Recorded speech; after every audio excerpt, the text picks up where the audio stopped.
Hello, thank you for joining us today and welcome to my channel. My name is Nikki the Great, where we are inspiring, encouraging, and we are growing together. I'm gonna go on ahead and jump into today's topic, and I have decided to pull from my faithful book of notes. And before getting on, I was kind of battling within myself and what I should talk about and what issue I think that should be addressed.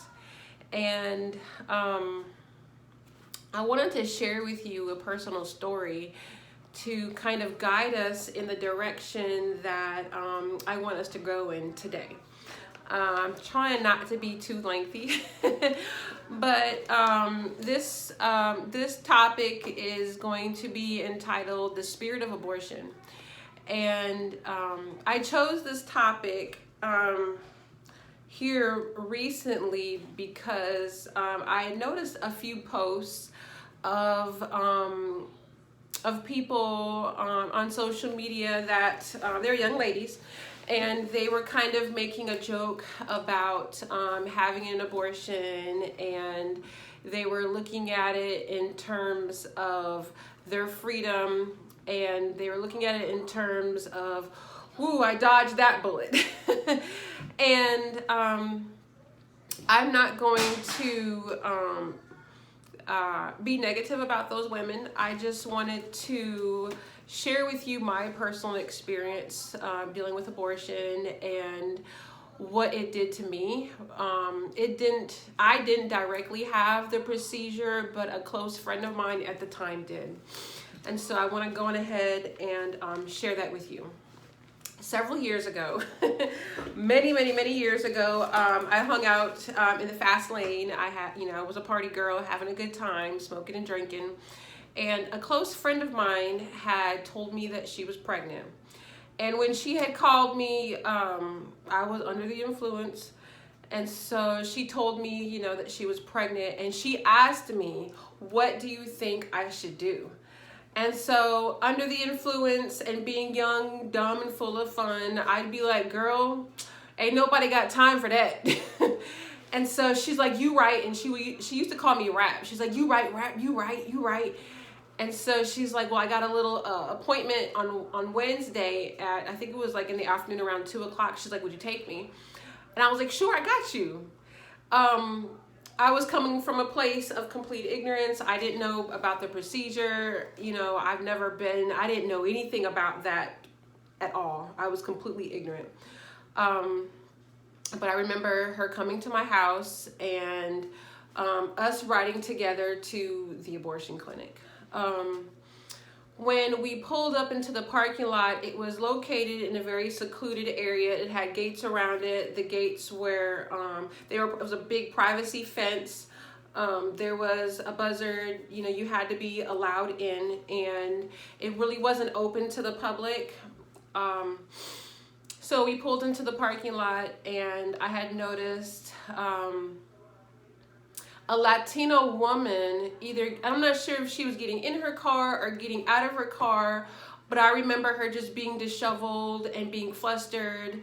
And even though at that time, I wasn't really all the way clear-headed, I remember I started getting a little bit uncomfortable, really uncomfortable. And so my friend and I got out the car, and we walked into the building, and I sat down, and she went to go sign in. And I'm gonna be honest. Have you heard of that term, "blew my high"? It's when you're under the influence of something, and then something dramatic happens or something crazy happens, and you automatically just sober up real quick. That's exactly what happened to me when I got into the lobby of the clinic.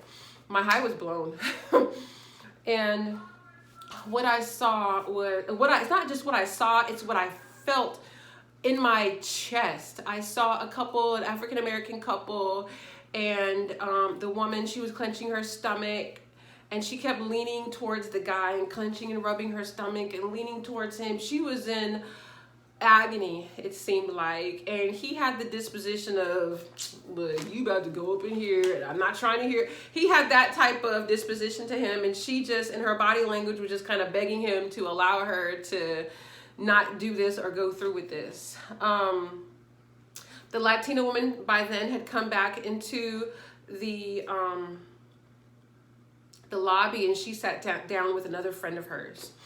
I also saw on the way coming out of the back, there was a Caucasian lady, and her friend approached her as she was coming out, and her eyes were glazed over. She was halfway out. She also was clenching her stomach.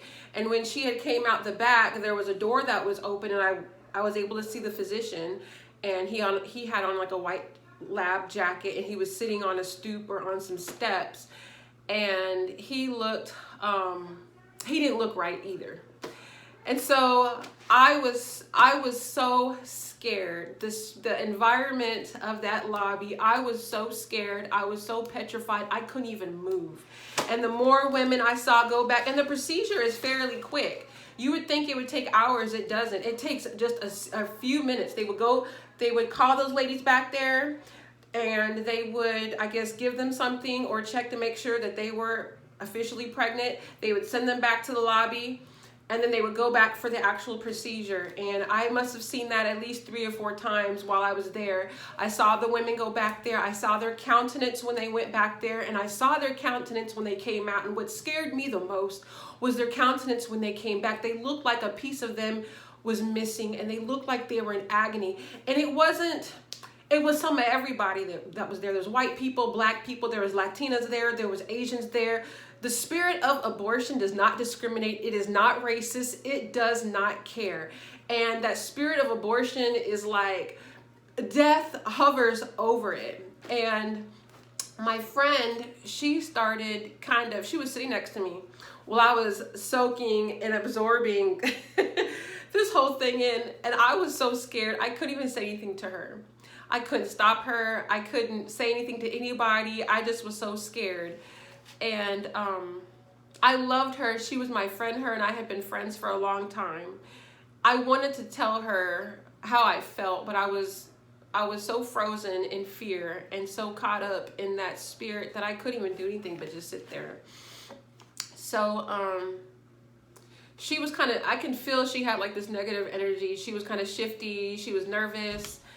And so she got up and went on back there. And they also give you some painkillers and some antibiotics to take home with you. So she was back there. It was just a matter of 10, 15 minutes. The procedure to me, at the time, to me, it was really quick. So she went back there, and just a few moments later, she was back, and she looked like the other women had looked. Her countenance has changed. She looked like something was snatched from her. A piece of her was gone. She was out of it. She was doubled over. She was clenching her lower abdomen. And so when I saw her, I've never seen her like that, because she was always strong-willed and she was always spunky. She always had a lot of attitude.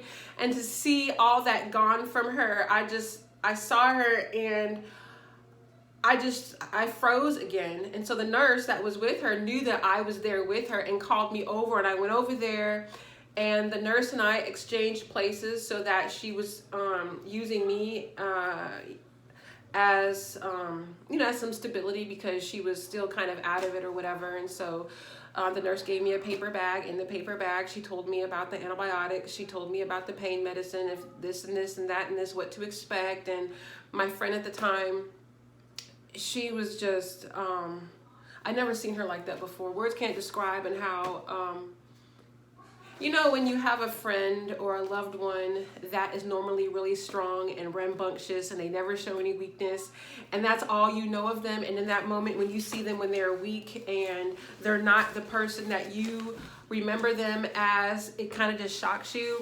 Well, that was the feeling that I had gotten.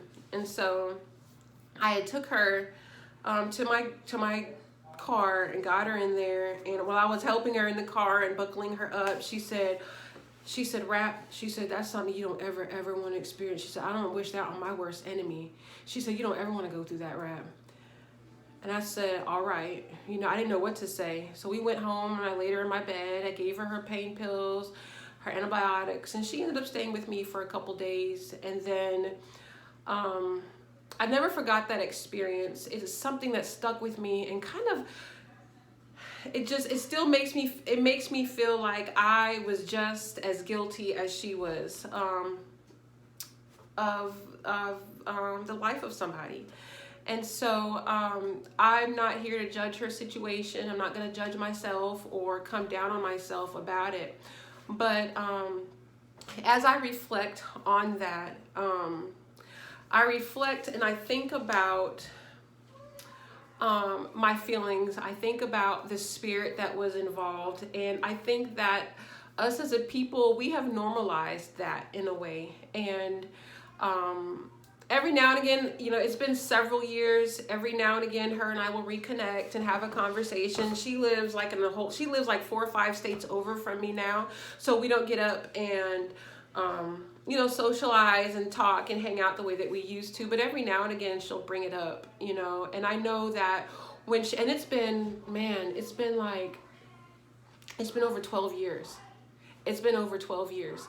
And what is so crazy is it's been all these years and she still will bring it up. And they were a pair of twins, and in her mind, she'd be like, sometimes I talk to her, oh, you know what? She'd say, they'd be 9. They'd be due around this time. And they were due, I think, around April. And so every time I talk to her, they'd be 12. I wonder what they would look like. And so I don't know who I'm speaking to today.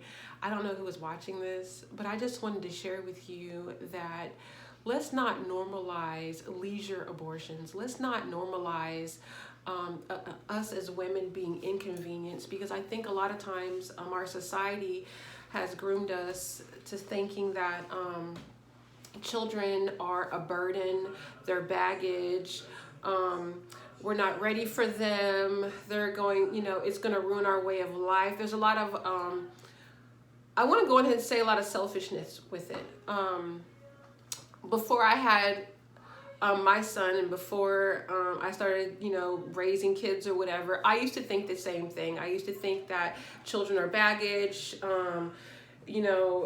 I was selfish. I didn't want to have to share anything. I didn't want to be bothered having somebody attached to me all the time. When in all actuality, they're like the biggest blessings that we have as women. And that's what separates us from our counterparts, is the fact that we can have children and we take a huge part of our community and raising up our community, adding to our community. So let's not fall for a form of death in the presence of abortion. I do believe under some circumstances it would be necessary if, I believe the same things that any other person would believe. If the woman's life is in jeopardy, or there's some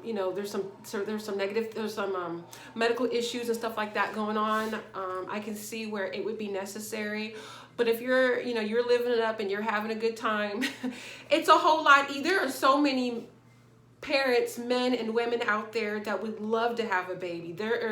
I have come across couples that can't have children and would love to have. There is waiting lists for children. So I could see you not wanting to have that responsibility, but before you go to that level of going through the whole procedure, contemplate about adoption and how you could be blessing another family, blessing another couple, blessing a single woman, a single man. There are a lot of people out there that don't have the ability to have children and would love to have the opportunity to pour everything they have into somebody.